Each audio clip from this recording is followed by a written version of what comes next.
Hi friends, मैं विवेक और आशा करता हूँ कि आप लोग भी अच्छे ही होंगे और नए अपडेट जानने के लिए बेताब भी होंगे। तो चलिए इस वीडियो में जानते हैं कि आज क्या कुछ नया होने वाला है। तो आज के हम इस वीडियो में देखने वाले हैं कि बिहार डीएलएड सिलेबस 2025 में क्या होने वाला है। ठीक है, तो चलिए जानते हैं। अगर आप भी Bihar D El Ed diploma in elementary education प्रवेश परीक्षा 2025 की तैयारी कर रहे हैं और इस परीक्षा में बेहतरीन प्रदर्शन कर दाखिला लेना चाहते हैं तो यह वीडियो आपके लिए बहुत ही अच्छा होने वाला है। इसमें आपको विस्तार से बिहार डीएलएड सिलेबस 2025 और परीक्षा पैटर्न की जानकारी भी देंगे। यह वीडियो उन उम्मीदवारों के लिए तैयार किया गया है जो परीक्षा में अच्छे अंक लाना चाहते हैं। लेख के अंत में हम आपको कुछ टिप्स भी देंगे जो कि बहुत ही उपयोगी है और जिससे अपनी तैयारी आप जो है वह बेहतरीन ढंग से कर सकते हैं। तो चलिए देखते हैं। सबसे पहले देखते हैं कि बिहार डीएलएड परीक्षा जो होता है वह किसके द्वारा कराया जाता है। तो सबसे पहले बता दें कि बिहार डीएलएड प्रवेश परीक्षा 2025 का आयोजन बिहार विद्यालय परीक्षा समिति पटना द्वारा किया जाएगा। परीक्षा का उद्देश्य योग्य उम्मीदवारों को diploma in elementary education course में दाखिला दिलाना है, जिसमें आपको जो है वह 150 मिनट दिया जाता है तथा कुल 120 अंक होता है। ठीक है, तथा इसमें किसी भी प्रकार की नेगेटिव मार्क्स नहीं काटा जाता है। अब जानते हैं कि बिहार डीएलएड परीक्षा पैटर्न 2025 में क्या होने वाला है। तो परीक्षा में 6 मुख्य विषयों जो कि विशेष होते हैं, 6 विषयों से प्रश्न पूछे जाएंगे। विषयों और उनके संबंधित प्रश्नों की संख्या जो है वह इस प्रकार है। तो चलिए देखते हैं। सामान्य हिंदी अथवा उर्दू। ठीक है, क्या है सामान्य हिंदी अथवा उर्दू में क्या है होने वाला है। तो इसमें से जो है वह आपका 25 प्रश्न ही आता है जो कि ऑब्जेक्टिव टाइप होता है तथा 25 अंक का ही होता है। ठीक है, तो इसमें आपको क्या क्या पढ़ना होता है चलिए देख लेते हैं। तो आपको इसमें जो है वह पढ़ना होता है संधि और उनके प्रकार, समास और उसके भेद, मुहावरे और कहावतें, वाक्य सुधार। ठीक है, और इसके अतिरिक्त भी आपको जो है वह गद्यांश का संक्षेपण, व्याकरणिक त्रुटियों का विश्लेषण तथा साहित्य शास्त्र में अलंकार, रस और आपको छंद पढ़ना होगा। ठीक है, अब चलिए देख लेते हैं कि गणित में जो है वह कितने नंबर से प्रश्न पूछता है तथा किस किस चैप्टर से जो है वह पूछा जाता है।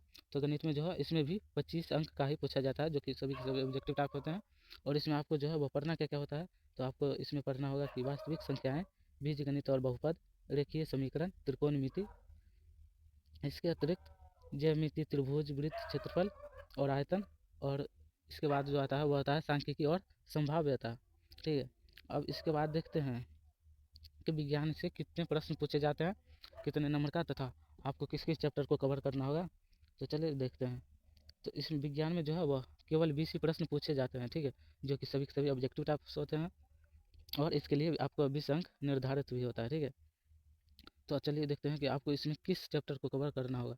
तो इसमें बता दें, इसमें जो है आपको कवर करना होगा प्रजनन और आनुवंशिकता, पदार्थ और उसके गुण, ऊर्जा, गति और बल को तथा गुरुत्वाकर्षण। और इसके अतिरिक्त भी जो चैप्टर है वह है ध्वनि और विद्युत तथा पर्यावरण और परिस्थिति को आपको कवर कर लेना है। ठीक है, अब चलिए जानते हैं कि सामाजिक अध्ययन में आपको क्या क्या पढ़ना है तथा कितने ऑब्जेक्टिव्स आएंगे इससे। ठीक है, तो चलिए देख लेते हैं। सामाजिक अध्ययन के अतिरिक्त आपको कुल 20 ही प्रश्न पूछा जाता है। ठीक है, जो कि सभी के सभी ऑब्जेक्टिव्स होते हैं, जिसमें आपको पढ़ना होगा विश्व युद्ध प्रथम और द्वितीय तथा दूसरा है यूरोप में राष्ट्रवाद, भारत और उसके पड़ोसी देश, कृषि और औद्योगिकरण तथा जनसंख्या अध्ययन। ये सभी के सभी जो है वह सामाजिक अध्ययन में आपको कवर कर लेना है। ठीक है, अब चलते हैं सामान्य अंग्रेजी। ठीक है, क्या है सामान्य अंग्रेजी से कुल कितने प्रश्न पूछे जाते हैं तथा आपको किस किस चैप्टर को कवर करना है।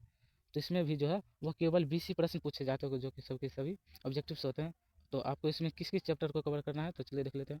इसमें जो है वो आप व्याकरण यानी कि टेंसेस, नरेशन, वॉइस इत्यादि को कवर कर लेना तथा शब्दावली, सिनोनिम्स, एंटोनिम्स को कवर करना है यानी कि पढ़ना है। ठीक है, इसके अतिरिक्त भी वाक्य सुधार और निर्माण तथा गद्यांश आधारित जो है वह प्रश्न आएगा। ठीक है, अब बात कर लें रीजनिंग की। ठीक है, यानी कि तार्किक और विश्लेषणात्मक तर्क। ठीक है, इसमें से जो है वो आपका केवल 10 ही प्रश्न पूछे जाते हैं जो कि सभी के सभी ऑब्जेक्टिव्स होते हैं और इसके लिए केवल 10 ही अंक निर्धारित होता है, ठीक है। तो आपको इसमें जो है वह किस किस चैप्टर को जो है कवर करना है। तो इसमें सामान्यता और वर्गीकरण, कोडिंग डिकोडिंग, श्रृंखला और क्रम, रक्त संबंध, वेनारिक और बैठने की व्यवस्था, ठीक है।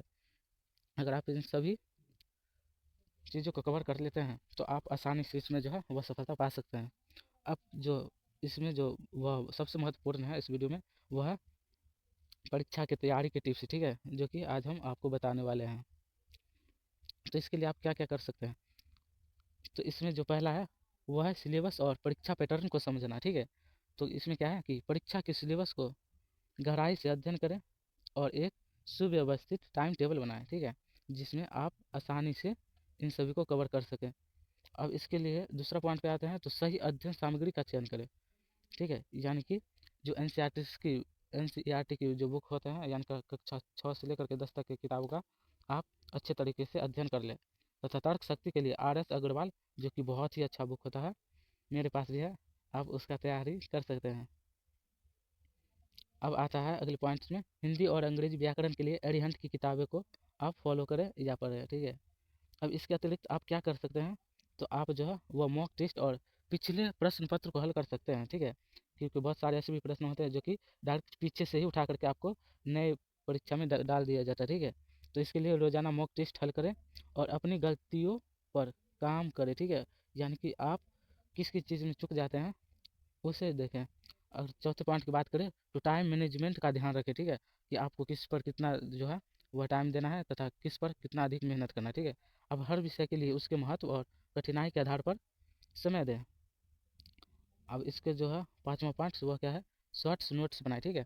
अब पढ़ने के जो है आसान तरीका वो होता है शॉर्ट्स नोट्स, ठीक है। अब महत्वपूर्ण बिंदुओं को शॉर्ट्स नोट्स तैयार करें और रोजाना रिवीजन करें, ठीक है, जो कि आपके परीक्षा में सबसे महत्वपूर्ण रखता है। और छठे पॉइंट पे आते हैं, स्वास्थ्य का ध्यान रखें, ठीक है। यानी कि आप परीक्षा की तैयारी तो करते ही रहे, पर अपना सही खान पान, नियमित व्यायाम और पर्याप्त नींद लें, ताकि आप भी स्वस्थ रहें और आपके ड्रीम्स भी अच्छे रहें। तो चलिए आज हम भी इस वीडियो में देख लिए हैं कि क्या क्या चीज़ जो है वह DLED के लिए आवश्यक है, तथा कुछ जो टिप्स थे वो भी आपको हमने दिए। तो आप इसे अच्छी तरीके से फॉलो करें और लाइफ में हमेशा आगे बढ़ते रहें।